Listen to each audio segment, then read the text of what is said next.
WhatsApp guys, কি অবস্থা, কেমন আছো? আজকে আমরা একটি অসাধারণ টুইস্টে ভরা মুভির এক্সপ্লেনেশন করব। একটি মেয়ে নির্জন গ্যাস খুঁজে পায় এবং সে স্টেশনে আটকে যায়। স্নাইপারের হাত থেকে তার জীবন কিভাবে বাঁচিয়ে ফিরছিল সেটা দেখতে হলে জানতে হবে অস্থির মুভির এক্সপ্লেনেশন। তো কথা না বলে শুরু করা যাক অস্থির মুভির এক্সপ্লেনেশন। তো যারা আপনার চ্যানেলে আমার নতুন আছেন তারা অবশ্যই চ্যানেলটি সাবস্ক্রাইব করে পাশে থাকবেন। আমরা সিনেমার শুরুতে একটি দেখতে পাই এলিস, যিনি একটি ফার্মাসিউটিক্যাল কোম্পানিতে কাজ করে এবং বর্তমানে একটি রাস্তা ট্রিপার ও তার সহকর্মী জন কনভেনশনে গিয়েছিল এবং এখন যাচ্ছেন বাসায় ফিরে। একটা মোটলে রাত কাটালাম। সকাল সকালে এলিসের স্বামী এরিক আজকে ফোন করে ওকে জাগালাম। একজন উর্বরত ডাক্তারের সাথে অ্যাপয়েন্টমেন্ট নিন আসলো। তাদের সন্তান হচ্ছে না, এর জন্য তারা এরিক এসিলকে হাত পা দিতে মারছে। অনেক এবং অনেক ভালোবাসে, এজন্য তিনি সমর্থন করেন। জেগে আছে তখন বাড়িতে পৌঁছানো বাকি। অনেক সময় লাগবে, কিন্তু সে আরও আগে জেগে উঠবে। প্রস্তুত হয়ে বসে আছে এবং আমিও এলিসের জন্য চাই একটা জিনিস এরিক বলতে পারে না। জানে সে এলিস তার সাথে প্রতারণা করছে। জনের সাথে দেখা করে বিষয়ে এরিকের চিন্তাভাবনা ভুল করেও মাথায় আসেনি, কারণ সে এলিসকে বিশ্বাস করে। অন্ধ প্রেম ভাঙছে অনেকে। এরিক সমর্থনে বিনিময় পাচ্ছেন প্রতারণা, এবং একটি এমন নয় যে এটি জন থেকে এসেছে। দুজনেই একে অপরের সাথে ভালোবাসে, এমনকি তারা একে অপরের সাথে কথা বলে না, তবুও তাদের মধ্যে সম্পর্ক রয়েছে। এ থেকে কি হচ্ছে তা বোঝা যাবে। এলিস নিজেই একটি সন্তান নিতে চান না, এবং আপনি ধীরে ধীরে আরও এবং উভয় বুঝতে পারবেন। জন মেট্রোল থেকে গড়িতে চলে গেল। দেখছে যে গতকাল গাড়িতে জ্বালানি কম ছিল। এত রাতে নিজেই ট্যাঙ্ক ভর্তি ছিল। এখন ওই সৌভাগ্যবশত তিনি নির্জন রাস্তায় গ্যাস পেয়েছিলেন। স্টেশনে খুঁজে পাওয়া জন জ্বালানি এবং ভর্তি শুরু করে। এলিস দোকানের ভিতর গিয়ে দেখলাম যে গাড়ির ফুয়েল ট্যাঙ্ক লিক করেছিল। শীঘ্রই আবার সেখানে খালি হয়ে যাবে। সেখানে একটা বড় বিলবোর্ড ছিল, এর উপরে লেখা ছিল ঈশ্বর এখন এখানে, অথবা আপনি আপনার পছন্দ মতো এই ঈশ্বর কোথাও কোথাও পড়তে পারেন। অর্থ প্রদান করতে নির্দ্বিধায় ভিতরে যান। আমি হোল্ডে ছিলাম, কিন্তু কাউন্টারে কেউ ছিল না, রক্ত ছাড়া আর না। এলিসকে দেখে তাড়াতাড়ি সে বেরিয়ে আসতে শুরু করে এবং তারপর একটি গুলি তাকে সরাসরি আঘাত করে। তার পাশ দিয়ে অবিরাম গুলি চলছে, তাই সে গোপনে বসে জনের কাছে থেকে কিছু শুনতে পেল। পুরো ভলিউম থাকায় শুনতে পাচ্ছি না। আমি গান শুনছি। এলিস চিৎকার করতে থাকে, কিন্তু কোনো লাভ হয়নি। তিনি প্রথমে আমার হাতে রক্ত দিয়ে শার্ট বেঁধে দিলাম, তারপর একটু থামার জন্য উকি দিল। এ সময় উপর থেকে একটা গুলি ছুড়লেন। তিনি পালিয়ে যান। তিনি গিয়ে জানতে পারলেন যে শুটিং চলছে। জন এই বিলবোর্ড থেকে এসেছেন, তাই তার কথা শুনবেন না। সেজন্য সে ভেবেছিল সে যেভাবেই হোক আমার সামনে পড়ে থাকা ফোনটা তোলা উচিত, কিন্তু সে এটি তুলতে শুরু করার সাথে সাথে স্নাইপার তাকে গুলি করে। এরপর নিরাপত্তা মনিটরগুলো উড়িয়ে দেয়। এর মাধ্যমেই তিনি জানতে পারেন দোকানের পিছনেও রয়েছে আরও একটি স্থান আছে যা বর্তমানে লক করা আছে, কিন্তু যদি পালাতে পারে তবেই এর মাধ্যম। স্থান থেকে সেই আওয়াজটা ভেসে আসছিল কাউন্টারে রাখা ওয়াকি থেকে।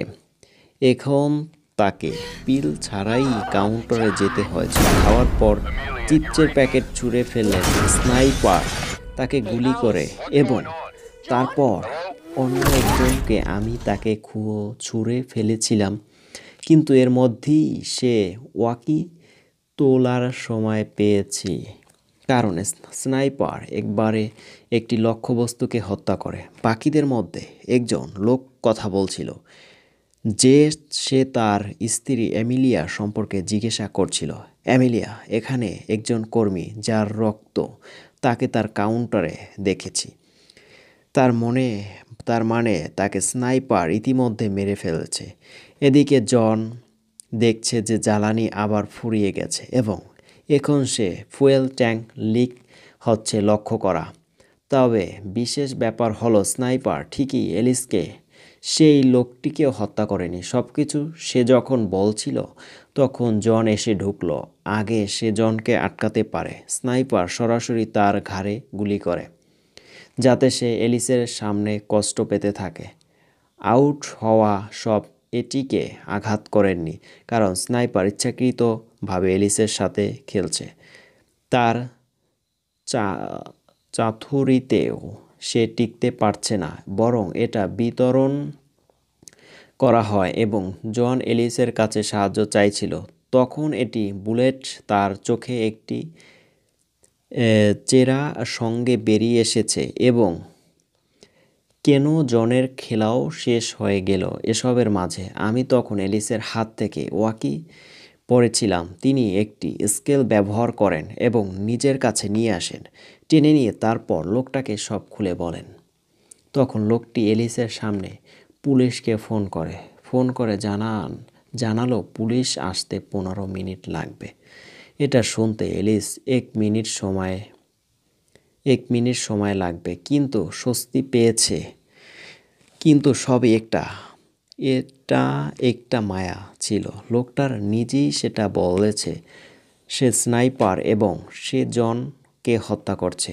এটি প্রমাণ করে তিনি এটির সাথে 100% ছিলেন।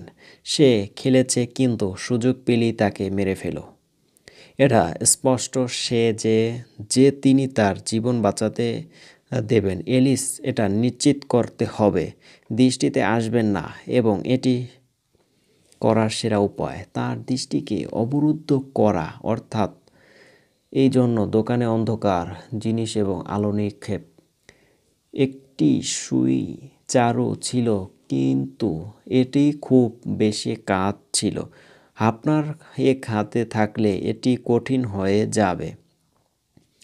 গুলিবিদ্ধ হওয়ার পর অল্প সময়ের মধ্যেই তিনি ক্লান্ত হয়ে পড়েন। তখন তিনি দেখলেন যে তাকটির পেছনে তিনি একটি লুকানো ছিল। এর নিচে চাকা ছিল, অর্থাৎ তিনি অবস্থার ছিল। তাহলে কিভাবে তিনি তার শিরশ্ছেদ করতে পারবেন? তা সত্ত্বেও তিনি গুলি এড়িয়ে যান এবং দ্রুত লাইট নিভিয়ে দিল যদি না বেঁচে থাকার সম্ভাবনা থাকে। পরে স্নাইপার নিজে দোকানে আসে, কাউন্টারের পিছনে বসে সে চেষ্টা করছিল অন্য কারোর সাথে যোগাযোগ করতে, কিন্তু শুধু সেই স্নাইপাররা পাল্টা জবাব দিচ্ছিল।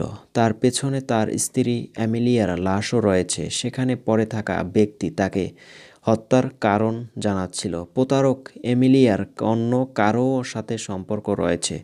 স্নাইপার হাঁটছিল এবং বলছিল যে আমি এমিলিয়ার বোর সম্ভবত কোনো কসরত রাখেনি এবং এটি এলিসের জন্য সম্পর্কিত হয়ে ওঠে। এলিস তার ফোন চেক করেছিল কিন্তু তার কাছে ফোন ছিল না।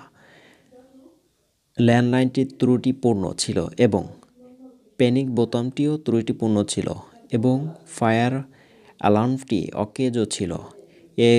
এখন জন রক্ষা পেয়েছে। ফোন যে আমরা সবাই জানি গাড়ির ভিতর আছে। সেখানে শুয়ে আছে, হাত থেকে গাড়ির চাবি কেড়ে নেয়। এলিস গাড়ি থেকে গাড়ির কাছে পৌঁছানোর স্বপ্ন দেখছিল, কিন্তু তার আগেই স্নাইপাররা গাড়ির ইঞ্জিনটি গুলি চালায়।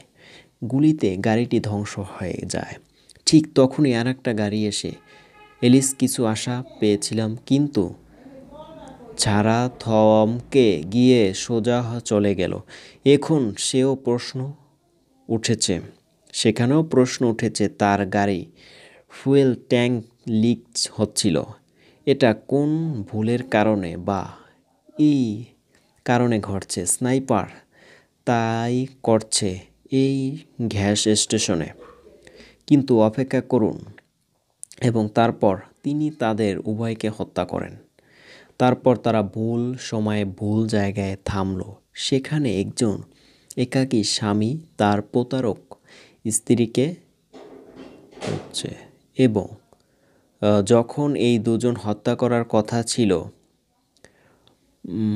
তারা এসে তখন নিজেদের মতো পরিস্থিতির সামাল দেওয়ার চেষ্টা করছে। দোকানের ভিতরেও তিনি তা নিয়ন্ত্রণ করছে। বাইরে সব কিছু খুব পরিষ্কার, যাতে রাস্তা থেকে দেখা যায়। আপাতত পাশ দিয়ে যাওয়া কেউ যেন না থামে। পরিস্থিতি দৃশ্যমান। আচ্ছা, এলিস বোঝে। সে ভেবেছিল এই রাত অন্ধকার হবে, তাই সে আবার স্যানিটাইজার দিয়ে আপনার ক্ষত পরিষ্কার করুন। আঠালো, এটি সুপার আঠালো এবং সংঘবদ্ধ। এরপরে আমি কিছু ওষুধ খেয়েছিলাম এবং তারপর একটি গাড়ি এসে থামলো এবং স্টেপ তাতে ছিল এবং তিনি এমিলিয়ার জন্য এসেছে। স্নাইপার সম্পূর্ণ নীরব হয়ে গেল।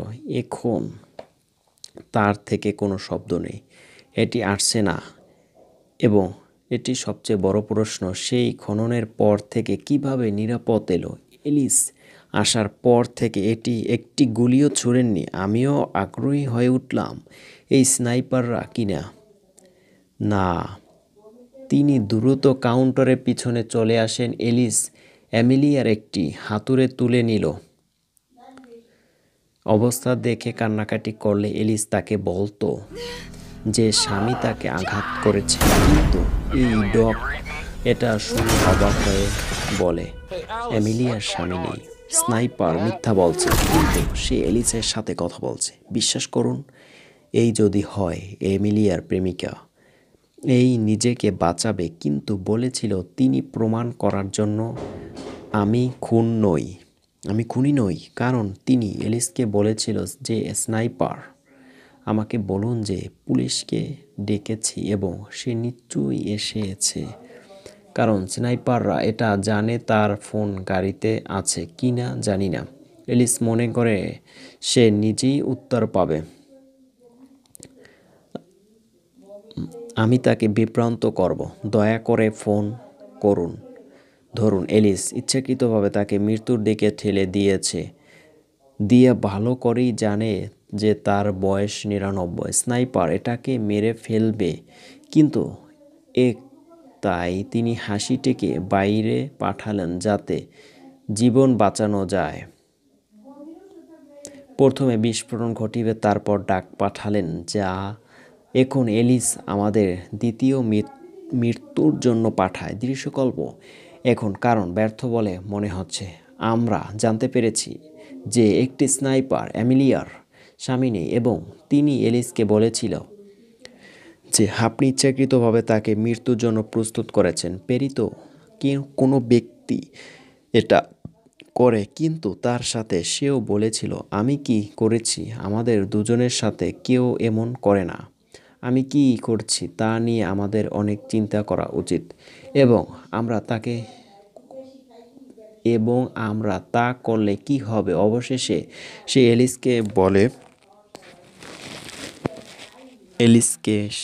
বলে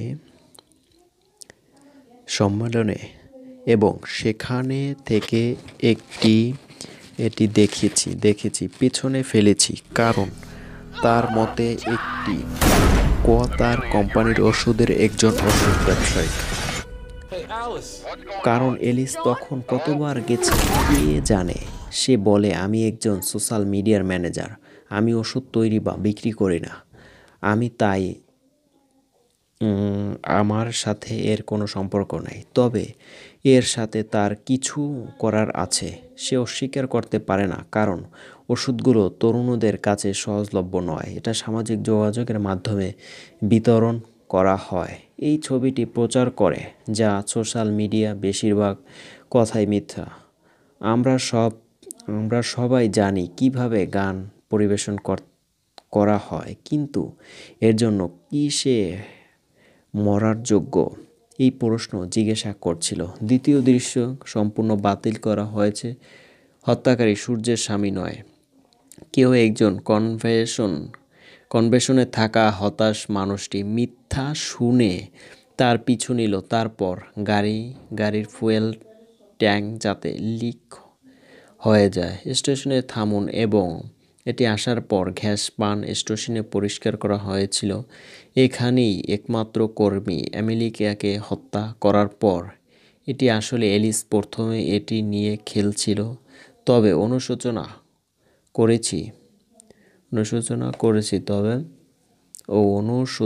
করছি পাবে এবং যখন সে ভুল স্বীকার করবে তারপর এটি হত্যা করবেন। এই দৃশ্যটি সম্পূর্ণরূপে ঘটবে স্পষ্ট দেখায়।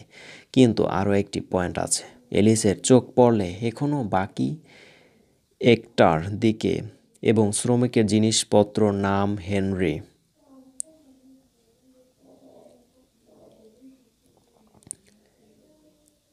মেয়েটি পালাতে না পেরে সেখান থেকে পালিয়ে যায়। এই সিনেমা শেষ হলো। আমরা খুন তো তা জানতে বসিলাম। এতগুলো অ্যাঙ্গেলে এর মাঝে আসতে থাকলো, কিন্তু সব ভুল প্রমাণিত হয়েছে। শুধুমাত্র একটি কোণ থেকে গেছে যে ওটা ছিল এরিক, হয় এরিক বা তখন এরিকের পাঠানো লোকটা। কিন্তু দুজন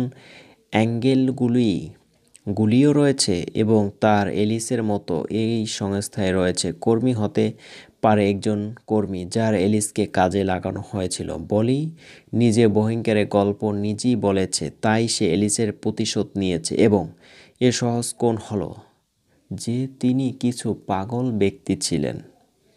আমি শুধু মজা করার জন্য এটা নিচ্ছিলাম, কিন্তু এটা মনে হয়েছে না কারো মেয়েটি হত্যা করেনি, বরং সে তার মুখ দেখাচ্ছিল। কিন্তু মুভিটি সম্পূর্ণভাবে আমাদের উপর ছেড়ে দিয়েছে। আমাদের যা বোঝা দরকার তা বুঝতে পারি, যাতে আমরা হৃদয়ে শান্তি পেতে পারি। তবে দুটি পক্ষে তৈরি করা হয়েছিল। এটি ছিল স্নাইপারের পক্ষ এবং একটি ছিল আজকের বিষয়ে এলিসের অ্যাকাউন্ট। এবং বিশ্বাস করুক বা না করুক, এই দুটি লোকের সাইডগুলির পক্ষ নিচ্ছেন এবং তারা এটি আপনার জন্য সহজ করে তুলবে। উভয় সাইড ভুল যখন থেকে পাওয়া যাবে। আচ্ছা বলুন তো, আপনি কোন দুর্গ মনে করেন? যদি অন্য কোনো কোণ ছিল, দয়া করে আমাকে বলুন। আমি জানতে চাই। ভিডিওটি ভালো লাগলে লাইক দিন। এরকম আরও মজার ভিডিও পেতে চ্যানেলটি সাবস্ক্রাইব করুন।